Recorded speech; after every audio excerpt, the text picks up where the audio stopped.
kebetulan topiknya tentang materi dari Profesor Yunifa.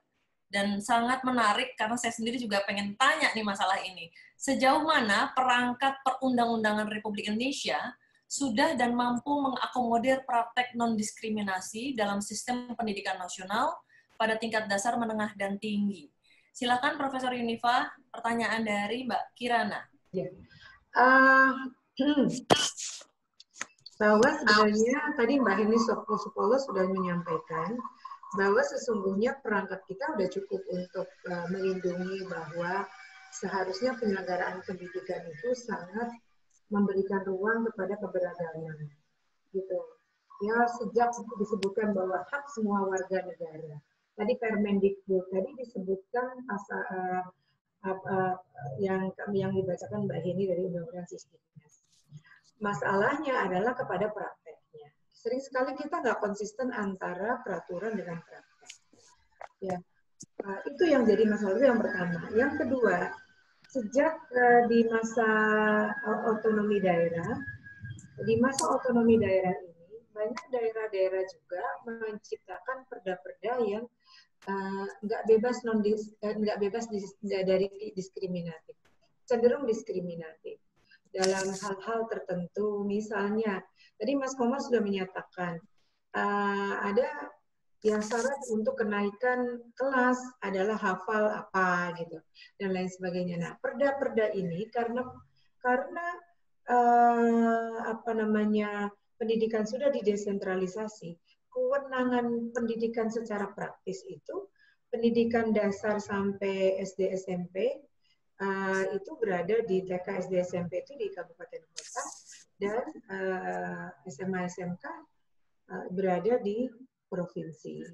Perda-perda ini harus kita juga selalu senantiasa untuk bekerja sama dengan komponen lainnya untuk meraise isu ini bahwa sesungguhnya ini tidak bisa, bahkan kadang perda itu lebih tinggi dari ketentuan yang lebih tinggi. Tanya tuh pada Mas Humani, ya Mas Ami itu ngerti betul ya susahnya perda-perda itu yang mengikat. Itu yang perda. Belum lagi tentang kultur yang sudah terbangun akibat perubahan masyarakat, perubahan tata nilai, perubahan kecenderungan dan lain sebagainya. Itu perubahan persepsi, itu menggiring suasana. Saya sering menemui misalnya kelompok minoritas tertentu terpaksa tidak sekolah di pendidikan di sekolah negeri karena dia merasa dari salamnya apanya itu hanya tidak memberi ruang kepada mereka, tidak memberi ruang. Karena suatu kali di kampung saya sendiri kami mengadakan pelatihan, saya perhatikan absensi yang masuk gitu ya. Tapi kemudian salamnya itu satu dan ada semacam yel-yel yang cenderung tidak memberi ruang bagi semua. Saya kemudian tanya, ada nggak ini dari yang lain? Terus ternyata ada satu orang di pojok aja duduk. Dia merasa amat teman-teman dari wajahnya, itu kesimpulan saya. Lalu saya mengatakan, kenapa sih kita nggak kembali selamat pagi, selamat siang, selamat malam? Itu adalah bahasa Indonesia yang memberikan ruang kepada semua dan kita tidak salah. Jadi hal-hal kecil itu menunjukkan bahwa antara yang namanya regulasi dengan praktek karena lingkungan perubahan nilai-nilai yang ada itu sudah nggak ketemu atau paling tidak terjadi perbedaan. Nah, bagaimana caranya? Kita harus sering-sering membuka ruang, mempertemukan berbagai hal untuk ngobrol seperti ini sehingga orang nggak canggung, ya. Jadi kita mainnya yang di praksis saja. Kalau kita dorong, kita punya cara sendiri untuk mendorong bahwa peraturan-peraturan harus mengakomodasi buat semua. Tapi yang nggak kalah itu adalah di level praksis. Jadi kalau mengawal, ya saya tadi sudah katakan, sudah ada yang namanya aturan-aturan yang bertingkat di bawahnya yang lebih mengikat. Dan kalau misalnya ada di kampung saya, Mas Komar tahu itu, ada yang mendapatkan bantuan dari BOSDA, tetapi dia harus apa gitu loh. Nah ini kan saya sangat diskriminatif dan saya sangat senang sering saya temui kepada mahasiswa-mahasiswa S3 kami gitu. Yang tadi swasta, yang ini pemerintah daerah. Saya bilang ini harus saya telepon ya kepala dinasnya ya, saya sampai bilang begitu. Karena kita memang para penggiat, para praktisi, para orang-orang yang para pejabat ya yang punya concern terhadap kemajuan negara ini harus berpikir kepada hal-hal yang memberikan ruang bagi semua untuk mengekspresikan atau mencapai tujuannya itu dengan tidak dihalang-halangi oleh stat-stat seperti itu. Ya. Terima kasih, itu yang saya sampaikan. Baik, terima kasih Profesor Yunifa. Sekarang kita masuk, mohon izin nih, kita masuk ke Mbak Kak Elindriana. Oke, berhubung agak lama ya kalau memberikan kesempatan, mohon izin saya yang bacain biar cepat. Tapi pertanyaannya jadi cukup banyak nih dari Ibu Elin. Dengan PPDB, kelas makin beragam dari sisi latar belakang. Bagaimana mempersiapkan guru untuk menghadapi siswa yang beragam? Kemudian di SMA, sejak kelas 10 sudah ada peminatan. Sementara di SMA ada yang lebih banyak menyediakan kelas IPA daripada IPS. Di salah satu SMA di Jakarta menerima 120 siswa untuk IPA dan 15 untuk IPS. Apakah perlu ada tes minat dan bakat terlebih dahulu? Wah, ini bagian saya nih kayaknya. Perlu ada tes minat bakat terlebih dahulu, terutama karena banyak anak-anak yang suka ikut-ikutan. Baik, minat, keberagaman, dan kecerdasan pun beragam. Nah, bagaimana menghadapi ini? Apakah kurikulum di SMA juga perlu ditinjau kembali, termasuk daya tampung, karena ada SMA tertentu yang lebih banyak menerima untuk peminatan tertentu. Kemudian yang terakhir, bagaimana dengan siswa yang sangat cerdas? Bagaimana mengakomodasi mereka? Ini adalah kelompok cerdas istimewa ya. Masih berlanjut lagi, menurut pasal 5 ayat 1, setiap warga negara mempunyai hak yang sama atas pendidikan yang bermutu. Menurut pasal 11 ayat 1, pemerintah daerah wajib memberikan layanan dan kemudahan serta menjamin terselenggaranya pendidikan yang bermutu bagi setiap warga negara tanpa diskriminasi. Ini hampir sama dengan yang dari Bu Yeni tadi ya. Pasal 4 ayat 1.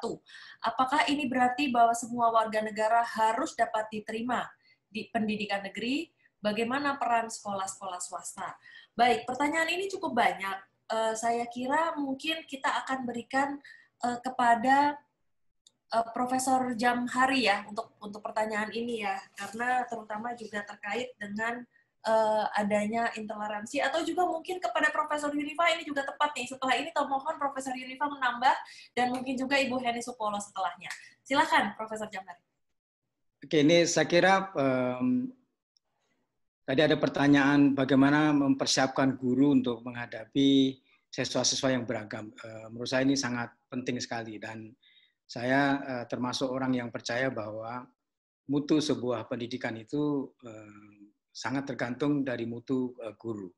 Dan sering sekali seperti yang kami temukan di dalam penelitian bahwa orang-orang siswa tidak toleran itu banyak dipengaruhi karena sikap, perilaku, dan juga ajaran guru. Jadi saya kira ini pertanyaan yang penting, bagaimana mempersiapkan guru.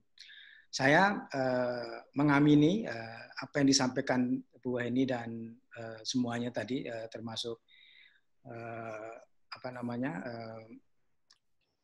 yang menganjurkan ada ruang pertemuan. Nah, ruang pertemuan itu bukan hanya untuk siswa, tapi juga ada yang penting adalah untuk guru. Jadi bagaimana guru juga diberikan kesempatan untuk mengenyam pendidikan, bertemu sama orang lain yang lebih banyak, yang berbeda. Ini saya kira penting sekali. Kalau guru tidak mempunyai pengalaman yang kaya, bertemu dengan berbagai masyarakat yang berbeda, saya kira dia tidak akan bisa mengajari multikulturalisme atau perbedaan kepada siswanya. Nah, saya punya program yang cukup menarik gitu, yang kami lakukan dengan Kedutaan Jepang sudah 15 tahun, sejak tahun 2004. Jadi setiap tahun kami menyeleksi 10 kiai atau guru senior dari pesantren maupun madrasah di Indonesia untuk berkunjung ke Jepang, melihat pendidikan di Jepang, bagaimana pendidikan SMP, SMA, kemudian pendidikan agama di sana. Mereka bertemu dengan siswa-siswa di Jepang, kemudian bertemu dengan guru-guru di Jepang, juga dialog antaragama di Jepang. Dan ini hasilnya menarik sekali, bahwa mereka menyebutkan bahwa selama ini mereka merasa tidak diperhatikan, tidak pernah diberi kesempatan untuk melihat perkembangan di dunia lain. Jadi saya kira ruang pertemuan ini, guru ini penting sekali. Bagaimana kita memberikan cakrawala yang luas kepada guru supaya dia bisa menjelaskan. Nah, dampaknya luar biasa. Ada satu pesantren di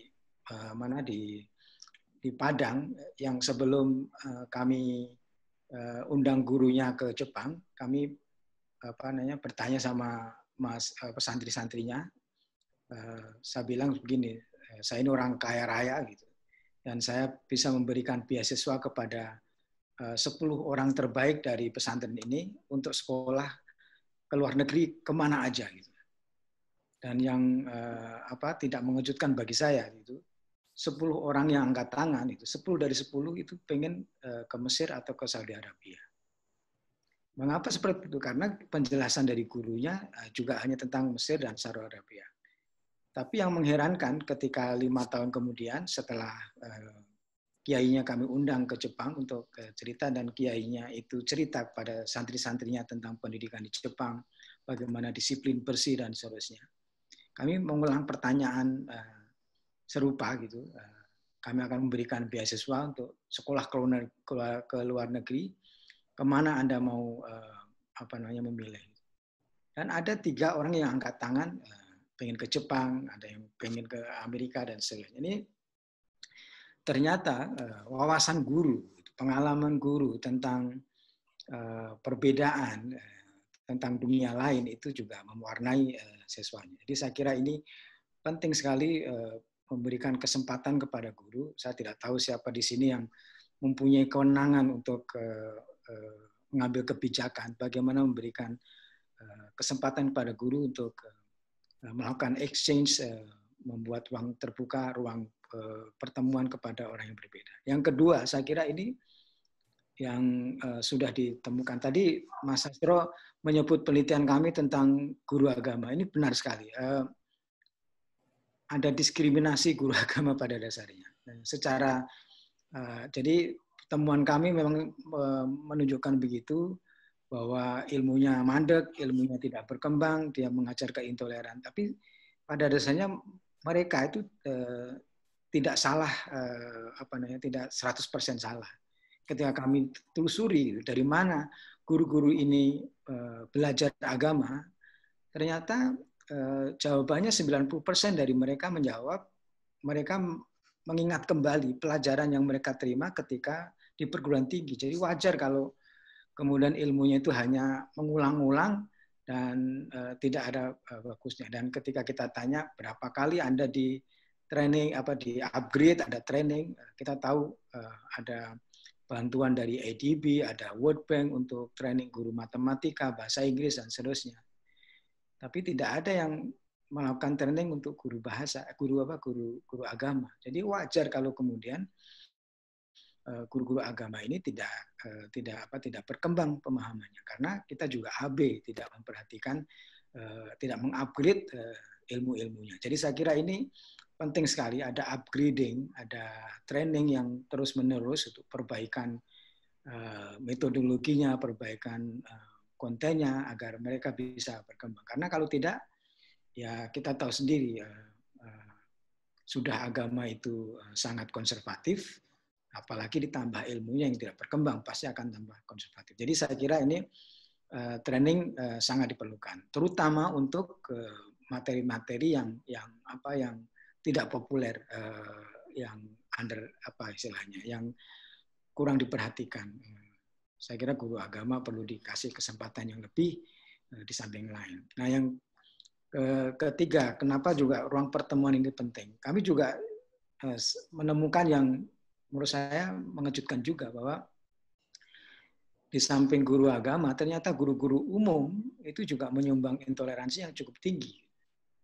Misalnya ada guru matematika yang tidak mau mengajarkan teori probabilitas itu, karena dianggap itu judi. Judi dilarang oleh agama. Dan ketika belajar biologi dia mengkaitkan dengan ajaran-ajaran yang sangat radikal. Nah, ini juga penting. Jadi saya kira upgrading bukan hanya pada knowledge saja, bagaimana penguasaan skill macam-macam, tapi yang lebih penting adalah wawasan tentang kebersamaan, wawasan tentang kebangsaan, diperbanyak ruang perjumpaan sehingga mereka bisa melakukan pendidikan yang lebih baik. Kemudian yang nanti biar yang lebih kompeten yang jawab, favoritisme. Ini lagi-lagi saya juga orang yang setuju dengan zonasi, karena ini menurut saya membedah gitu ya sekolah-sekolah yang favorit itu. Ada kalau mau jujur ada SMA tertentu yang setiap penerimaan mahasiswa baru gitu ya di UI, di ITB itu selalu mereka diterima langsung karena pendidikannya baik, dan wajar saja mereka bisa menghasilkan yang baik karena bibitnya baik gitu. Nah, saya kira ini harus dipecah supaya bibit itu tersebar dan bisa mengajari kepada orang lain, karena yang orang-orang yang tidak beruntung, yang secara yang disebut oleh Pak Amih secara sosial ekonominya kurang beruntung, itu juga harus diberi kesempatan yang bersama, dan mereka juga harus bertemu dengan masyarakat yang berbeda supaya tidak ada prejudice dan juga tidak ada gap yang terlalu tinggi antara orang kaya dan miskin. Saya kira itu saja dari saya. Terima kasih.